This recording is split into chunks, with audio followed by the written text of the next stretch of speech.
I want to talk about meeting your guides, and I decided to bring some books that I used when I was first introduced to the idea that there are guides. The reason why I'm making this video today is because I can, but also because one of the questions that I see coming up a lot with people watching my videos, especially videos when I talk heavily into spirituality, there's often this idea that they're very lonely and that they feel as if there's no one they can talk to. They feel that, they can't connect to their family, friends, and that there's a sense of loneliness. And when I first started to delve into my spiritual journey, I've said this before, but friends did drop off. I can no longer connect to them in a way that I did before. I didn't even know what to talk to them about. That was a big thing that for me, I was like, I don't even know what to talk to you guys about. So it became a point where they're telling me about their lives, and I was so uninterested in their lives, mostly because of the journey that I was taking. And I couldn't really get down with the mundane. I am what would be considered an introvert, so I can spend a lot of time alone with myself, but I'm never alone. And the reason why I'm never alone is because in the early beginning stages of me confidently going into really like hardcore into spirituality, I of course wanted a spirit guide, and I wanted to have that energy around me. I wanted to have some contact to that deeper knowledge. And so my first spirit guide that came, she's a part of my world. And how it happened, I said I wanted it, and then I started to have the dreams, and then I started to figure out, okay, well, I'm getting a dream, but it's hard for me to connect. So I said, I gotta learn more about this, because I knew the term, but I didn't know much else, right? So the first book I got, and so we're doing books today. The first book I got was called Ask Your Guides. And Ask Your Guides by Sonia Choquette. So I had, this is what I tell everyone to do. Google, go on Amazon, go to a bookstore, look for a book. I'm pretty sure, I think this was an Amazon purchase. I was Googling, and it said Ask Your Guides. And, based off of the reviews, it seemed like a good deal. I really like this book because she really has like a lot of points in here, and she covered so much. So here are just a few things that she's talking about. Guardian angels, the archangels, ministry of angels, living with angelic influences. And then she gets the spirit guides. Frequently asked questions about your spirit guides, getting ready to meet your spirit guides. I mean, she talks you through all of this. Then it gets to, okay, you're now with your spirit guides, and you're introducing your spirit guides, and she talks about the different kinds: runners, helpers, healer guides, teacher guides, animal guides, joy guides, light being guides, and she even gets to negative entities, which I think is so important, because a lot of people, the other thing that I notice on the channel when I talk about spirituality is a great fear of dark energy, dark forces. First off, dark energy is not a negative thing, so get that out of your mind and associating darkness with negativity, in the sense of negative meaning bad. Because even when I say negative, I don't think of bad, I think of direction. I think of, okay, if I'm a negative space, that means I'm receiving something. That's how I see it. So let's get the morality out of it. But when she's speaking of negative entities, because of the way we understand it, she's talking about something that doesn't mean you well, something that wants to kind of screw around. And the best way she puts it, when you're opening up to your guides, it's very important to be grounded and discriminating so that you attract and engage in high vibration guides who will assist your life, and not low vibration negative entities that only disturb and distort things and cause trouble. And she said, just as you wouldn't invite a stranger into your home and give him a measure of control, you shouldn't accept that all guides are useful or worthwhile without some initial scrutiny. Exactly. It's just, you have to have some level of discernment in what you bring forth. Oh, and then I really wanted to read this part. And she says this, and it's true, that high vibration guides are subtle, patient, calm, loving, and don't tell you what to do. All of my guides, and I have an arsenal, all of the entities around me are just that. They never tell me what to do. There's never any, the gentleness will just amaze you. And she says, low vibration entities, on the other hand, are pushy, bossy, negative, and will do everything in their power to control you, including flattering you, criticizing you, physically harassing you into doing what you want, which is to create drama and trouble.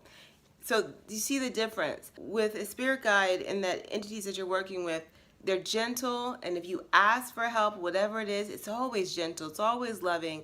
It's the most beautiful feeling. And people will talk about afraid of negative entities. And I'm like, you need social skills. And I say that maybe without a certain level of refinement in a way that I can present it to you all. But when I say you need social skills, it's essentially what she's saying here.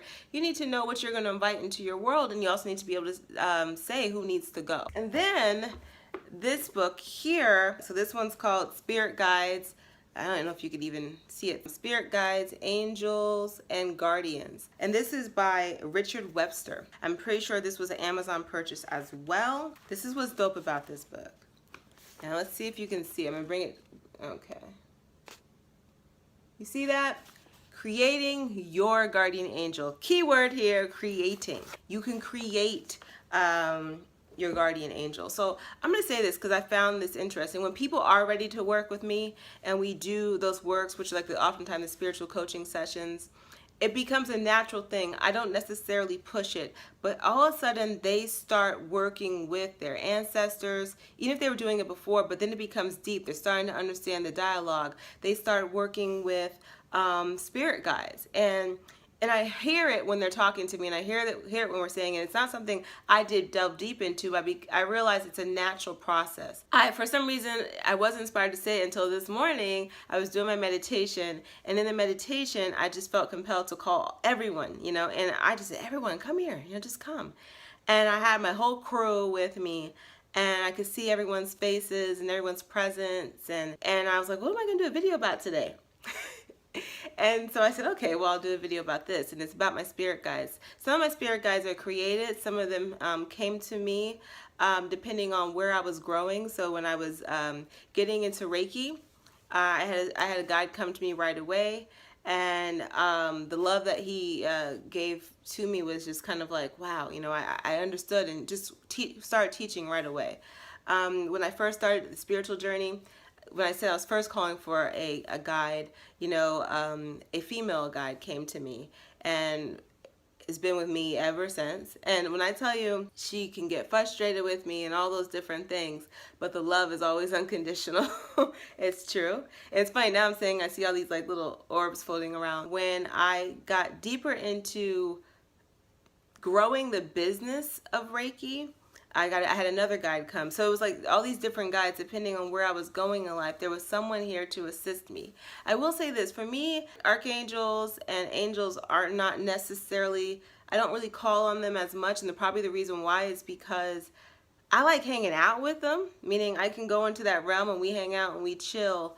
But I would say the only archangel that I work with, and some of you might laugh, is Archangel Michael Jackson. For some reason, you're like, oh, come on. No, to me, he is an archangel, and I feel like he has that energy, and he has been there for me in a magical way, in a beautiful way. I'm telling you, I'm just telling you the truth, telling you my experience. That's a way to really deal with the loneliness, because yes, your spiritual journey is a solitary venture. It is.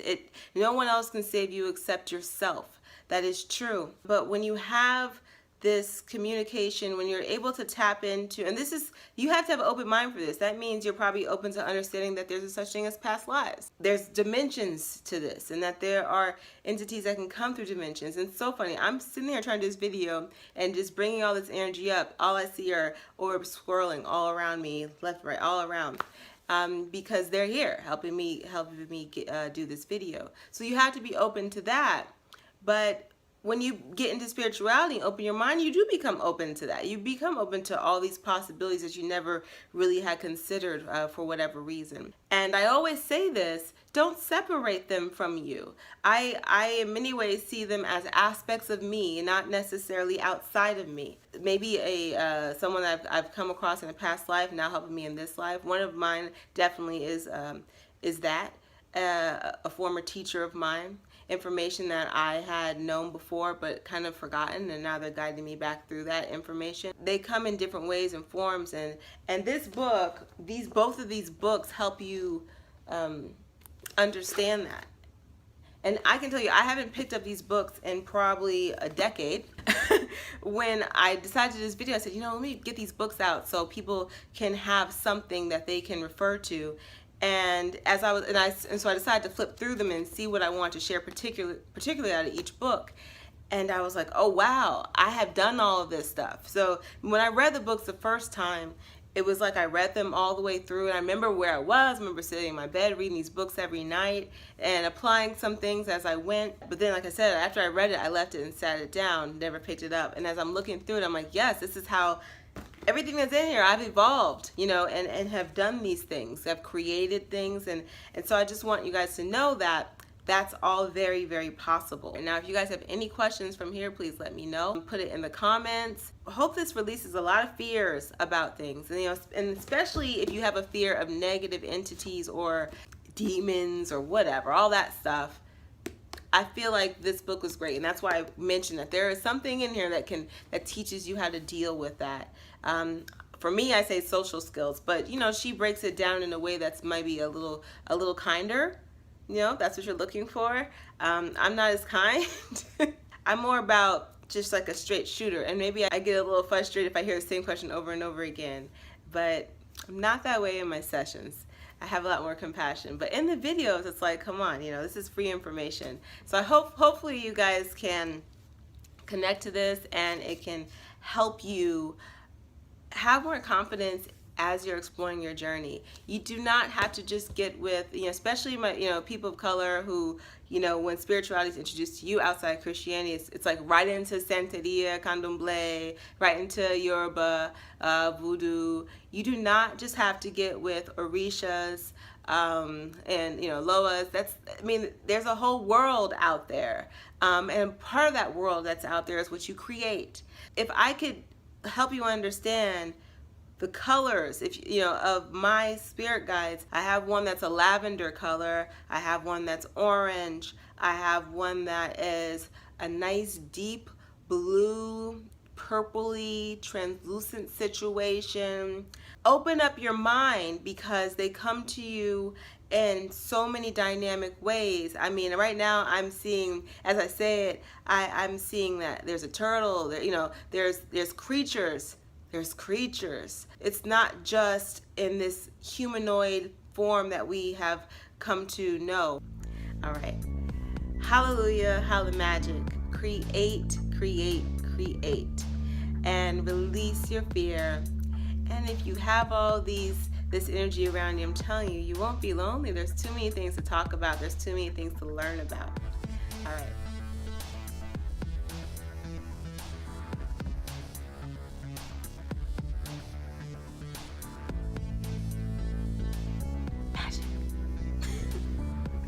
Like, subscribe, share this video, and help other people release their fears about these things. Nothing to be afraid of. We're always in control.